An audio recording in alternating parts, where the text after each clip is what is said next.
ఏంటి ఎప్పుడైతే తెలుసుకుందో, ఇంకప్పుడది ఈ మనసుకి అసలు ఎంత మాత్రమూ భారంగా ఉండదు. ఈ మాటలు అర్థమవుతున్నాయండి? మనం కలిసి మాట్లాడుకుంటే ఇంకా బాగా తెలుస్తుంది మరి. ఇక్కడ మాట్లాడేవాళ్ళు ఎవరు ఉండట్లేదు. అమ్మా అర్థమవుతున్నాయమ్మా. ఓహ్! కవితొచ్చారా?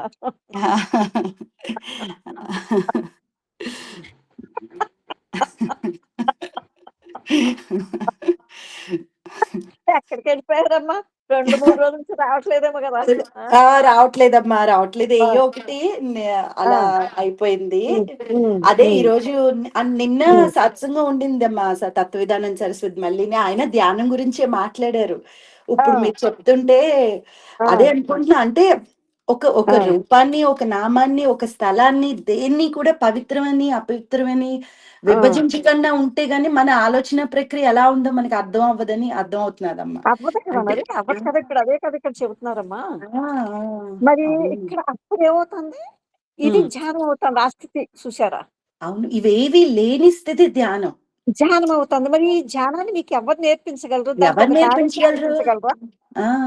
దానికి నేను ఒక నన్ను దారి ఉందా? ఒక పూర్తిగా మార్గం ఉందా? వదులుకోవాలి. ఎవరైనా వదులుకోవడం మనకి తప్ప ఇంకేం లేదు. నేర్పించగలరా? అవును. ఇది పైగా ధ్యానం ఆయన అని చెప్పగలరా? అంటున్నారమ్మా, ఆ! మన ఆలోచన అప్పుడు ఆ! మనకి అర్థమవుతుంది. చూసారా?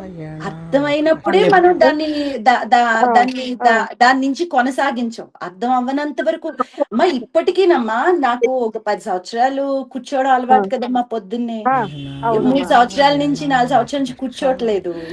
ఆ! ఇప్పటికీ మనసు చెప్తుంది, అదిగో నువ్వు కూర్చోట్లేదని. సరే ఆ! ఆ! ఏం చేస్తానంటే ఒక్కొక్క రోజు లేచిన వెంటనే ఆ! ఆ! ఇంకేమీ లేకుండా ఎళ్ళిపోయి మౌనంగా ఇంక ఏది లేకుండా కూర్చుని, ఆ ఆ! స్థితిని అర్థం చేసుకొని, అది రోజంతా ఉందా లేదా? లేకపోతే నువ్వు తెచ్చిపెట్టావు అని అర్థమైపోయిందమ్మా. అదే అదే కవిత. ఇప్పుడు చూడండి ఇక్కడ ఆ! ఆ! ఎప్పుడైతే హ్మ్. మీ చూపుతో, మీ చూపులో మీకు మీరే గురిపోయారో ఆ! చూసారా? ఆ! ఇంకిక్కడ ఎలా ఉందిది చూసారా? అవునమ్మా. అవును. మీరే శిష్యుడు, మీరే గురువైపోయారు. ఇంక నేను 2 లేదు. గురువైపోయాను. ఆ! అప్పుడిక్కడ ఆలోచనకున్న స్థానం ఏమిటి?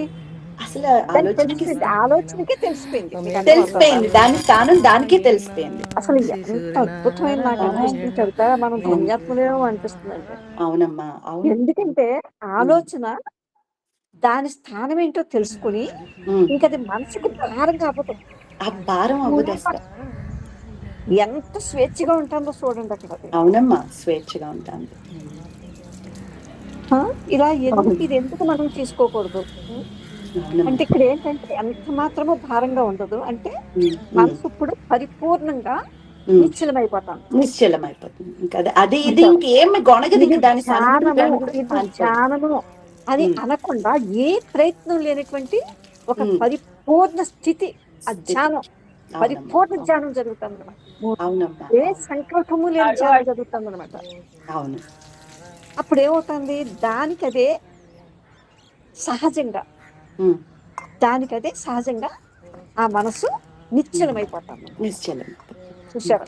హ్మ్. నిశ్చలంగా చేయబడదు. ఇదివరకు నేను ధ్యానం చేస్తున్నానని ఆ అవునమ్మా. ఆలోచన ఆ మనసుని నిశ్చలం చేసింది. మీకర్థమైందా? చేసింది. అదేనమ్మా. అదే అది అర్థమైంది. మళ్ళీ ఎంత బాగా వచ్చేసి మొదట మళ్ళీ ఆట మొదలుపెట్టేసింది. ఆట మొదలు పెట్టేస్తుంది. హ్మ్. ఇప్పుడు ఇది కాదు. ఇది ఎప్పుడైతే మొక్కవ్వలేదో అవునమ్మా. ఆయనంటున్నాడు కదా! అక్కడ మీ జీవితాన్ని దీనికి అర్పించగలరా? అర్పించగలవా అని ఈ అడుగుతున్నారు. చూపుకి, ఈ చూపుకి. అవునమ్మా. ఈ చూపుకి. హ్మ్. మీ హృదయాన్ని దీనికి అర్పించగలరా? అలా హ్మ్. అయితే చూసారా? హ్మ్. అక్కడ సహజమైన ధ్యానం ఉంది.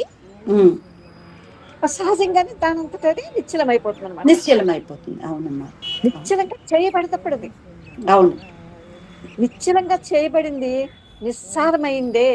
నిస్సారమైందే. హ్మ్. దాని సారం లేదు. చూసారా కవిత? అవును. చూసామమ్మా. చూసాం. ఇప్పుడు దీన్ని చూసామమ్మా. ఆ! అసల ఇప్పుడు సంపూర్ణంగా దీన్ని నాకేమనిపిస్తుంది కవిత, చూసాం. హ్మ్. ఇప్పుడు ఈ జేకే లాంటి మహాశయులు హ్మ్. ఎవరినో ఖండించటం, ఎవరు చెప్పిందానో కాదనటం అది కాదు. అది కాదు. దానిలో అది ఏది కాదో అది చూపించాడు. మీకు అర్థమైందా? అంతే. అంతేనమ్మా. మనలో ఏది కాదో అది చూపించారు. ఏది ఏదుందో కాదో అది నువ్వే చూపించాడనమాట. తెలుసుకోమన్నారు. ఆ! నీకు నువ్వే నువ్వే తెలుసుకో. తెలుసుకోమన్నారు.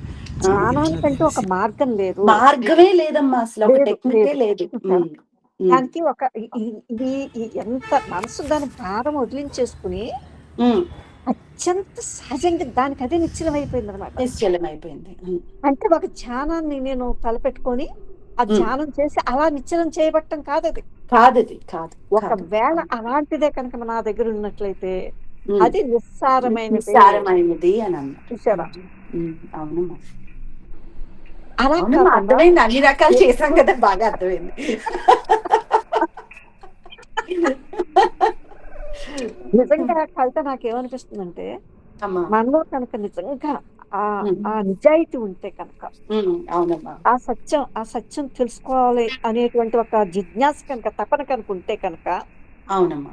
మనకి తెలియకుండానే ఇదిగో ఇక్కడికొచ్చేస్తాం అన్నమాట ఇలాగ. అవునమ్మా. అవును. తెలియకుండానే వచ్చామమ్మా. అసలు ఇది తెలిసి చూసారా? ఆ చేసిన పని ప్రకృతి కాదసల. శక్తులు హ్మ్. ఇదిగో ఇలా ఇలా ఎవరినో ఒకళ్ళని ఇక్కడ చూపించేస్తాయి కవిత. చూపించేస్తారమ్మా. అవునమ్మా. అవును. ఇదే నాకు అదే అంటున్నాను. ఆశ్చర్యం నా హ్మ్. ప్రతి నరం హ్మ్. చల్లబడిపోతుంది కవిత ఇది. ఇలా నేను అవును. మాట్లాడేటప్పుడు. మాట్లాడినప్పుడు. చూసారా? అవును.